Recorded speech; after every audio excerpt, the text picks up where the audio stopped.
Hello friends, welcome to Prajyot Mantra.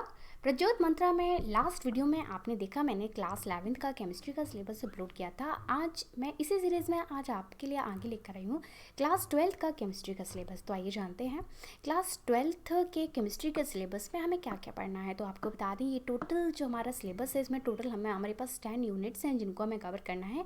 Unit 1 में हम पढ़ेंगे सॉल्यूशंस के बारे में। ये जो यूनिट है यूनिट 1, ये this is all about solutions.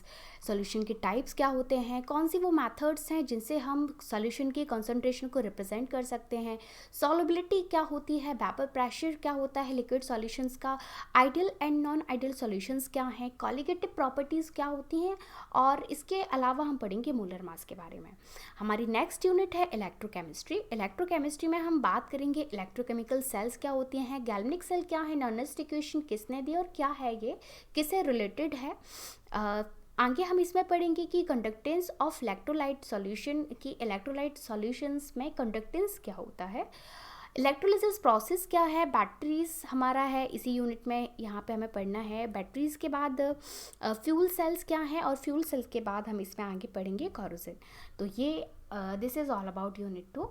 और इसके बाद हमारी यूनिट 3 है हमारा केमिकल काइनेटिक्स। तो यहाँ पर rate of chemical kinetics rate of chemical reaction, तो किसी भी केमिकल रिएक्शन का रेट क्या होता है, कौन से वो फैक्टर्स हैं जो कि रेट ऑफ रिएक्शन को इन्फ्लुएंस करते हैं। इसके बाद हम पढ़ेंगे कि इंटीग्रेटेड रेट इक्वेशंस क्या हैं, टेम्परेचर का क्या रोल होता है रेट ऑफ रिएक्शन में, और कॉलिजन थ्योरी जो कि केमिकल रिएक्शंस के बारे में कॉलिजन थ्योरी दी गई है वो क्या है। ये सारी डिटेल में हम स्टडी करेंगे यूनिट नंबर 3 में।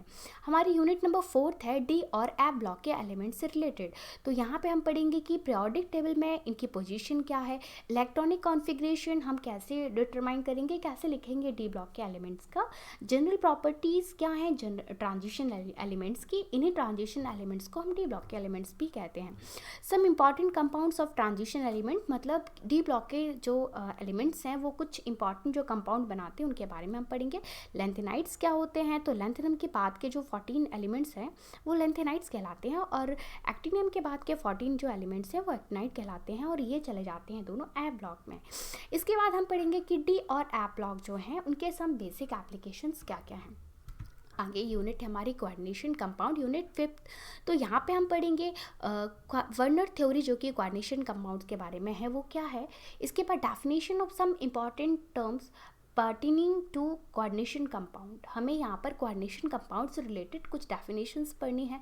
नॉमेनक्लेचर क्या है कोऑर्डिनेशन कंपाउंड का, आइसोमेरिज्म ये किस टाइप से प्रदर्शित करते हैं या शो ऑफ करते हैं, बॉन्डिंग इसमें किस टाइप का होता है, इंपॉर्टेंस एंड एप्लीकेशंस क्या है कोऑर्डिनेशन कंपाउंड्स के। तो this is all about unit 5। Next unit में हम पढ़ेंगे halo alkanes and halo arenes. तो हेलो जो कि आपको यहाँ पर टर्म्स दिख रहा है ये होता है हेलोजन से रिलेटेड, और हेलोजन मतलब आपका होता है ग्रुप नंबर 17 के एलिमेंट्स ऑफ ग्रुप 17। तो हमारी प्रोडक्ट टेबल में टोटल 18 ग्रुप होते हैं, लेकिन ग्रुप 17 के एलिमेंट्स को हम कहते हैं हेलोजन्स। तो हेलो एल्केन और हेलो एरीन्स क्या हैं। एल्केन्स यहाँ पे हम आपको बता दें तो alkene, alkyne, alkane, alkene, alkynes है ना, उसी से है ये एल्केन, यानी कि सैचुरेटेड हमारा कंपाउंड होता है, और एल्कीन और एल्काइन होते हैं अनसैचुरेटेड। तो जब कोई एल्केन किसी हेलोजन से रिएक्ट करता है तो वो कहलाता है हेलो एल्केन्स। और हेलो एरीन्स क्या है, तो यदि हमारा कंपाउंड यहाँ पर हेलोजन जो हमारा ग्रुप है या एलिमेंट है, जब वो किसी रिंग स्ट्रक्चर से रिएक्शन करेगा जिसे जस्ट लाइक बेंजीन और बनाएगा क्लोरोबेंजीन, तो ये हमारा कहलाता है हेलोएरीन। तो इसका क्लासिफिकेशन क्या होता है, इनका नॉमेनक्लेचर क्या है। इसके बाद CX बॉन्ड का नेचर क्या होता है, यानी कि जो हमारा बॉन्ड बनता है कार्बन और हेलोजन के बीच का, इसका नेचर कैसा होता है।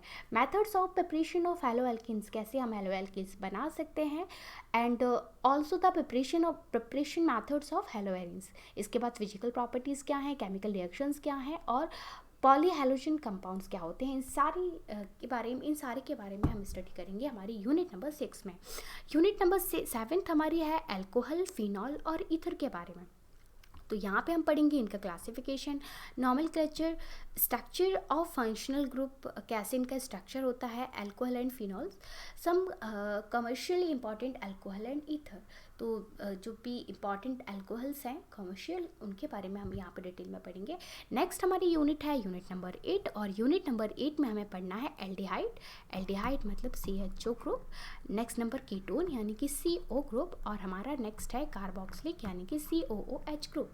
तो यहाँ पे हम पढ़ेंगे इनका स्ट्रक्चर, इनका नॉमेनक्लेचर, इसके बाद कैसे हम एल्डिहाइड एंड कीटोन को प्रिपरेशन कर सकते हैं, कैसे बनाते हैं। नेक्स्ट है इनका फिजिकल आपका प्रॉपर्टी। इसके बाद हमें पढ़ना है इनके केमिकल रिएक्शंस, यूजेस क्या है इसके, नॉमेनक्लेचर और स्ट्रक्चर कार्बोक्सिल ग्रुप का यानी कि COH के बारे में हम यहाँ पर पढ़ेंगे। मेथड्स, कैसे हम इसको बनाते हैं, फिजिकल प्रॉपर्टी, केमिकल रिएक्शन, और यूज़ क्या है कार्बोक्सिलिक एसिड्स का। तो ये सारी स्टडी हम पढ़ेंगे यूनिट नंबर 8 में। नेक्स्ट हमारी यूनिट है यूनिट नंबर 9 यानी कि एमीन्स के बारे में। एमीन्स यानी कि NH ग्रुप, या आपका NH, यहाँ पे NH2 भी हो सकता है, NH भी हो सकता है, और सिंगल N भी हो सकता है। ये हमारा जब इस तरह से ये बॉन्ड बनाएगा, यहाँ पे एल्किल एल्किल और यहाँ पे एल्किल, तो ये आपका हो जाएगा टर्सरी, ये हो जाएगा हमारा सेकेंडरी, और ये जो हमारा ये जो है हमने बना सॉरी ये जो है ये हमारा है प्राइमरी। तो एमीन्स यहाँ पर 3 टाइप्स के हैं, प्राइमरी, सेकेंडरी एंड टर्सरी। तो एमीन्स के बारे में हम पढ़ेंगे, इनका स्ट्रक्चर क्या है, क्लासिफिकेशन क्या है, नॉमेनक्लेचर क्या है, प्रिपरेशन ऑफ एमीन्स कैसे हम बना सकते हैं, physical property, chemical reaction, method of preparation of diazonium salt. Diazonium salt कैसे बनाएंगे, फिजिकल प्रॉपर्टी, केमिकल रिएक्शन, क्यों इम्पॉर्टेंस है डायज़ोनियम सॉल्ट, एरोमेटिक कंपाउंड्स क्या हैं, इनके बारे में सारी डिटेल में स्टडी करेंगे यूनिट नंबर 9 में। और लास्ट यूनिट में हमें पढ़ना है बायोमॉलिक्यूल्स। इन बायोमॉलिक्यूल्स में हम पढ़ेंगे carbohydrate, proteins, enzymes, vitamins, nucleic acid and hormones. This is all about class 12 chemistry. I hope कि आपको ये वीडियो बहुत पसंद आया होगा, और इसी तरह के और वीडियो देखने के लिए हमारे चैनल को सब्सक्राइब करें, लाइक करें और शेयर करें, और कमेंट करना ना भूलें। So thank you for watching.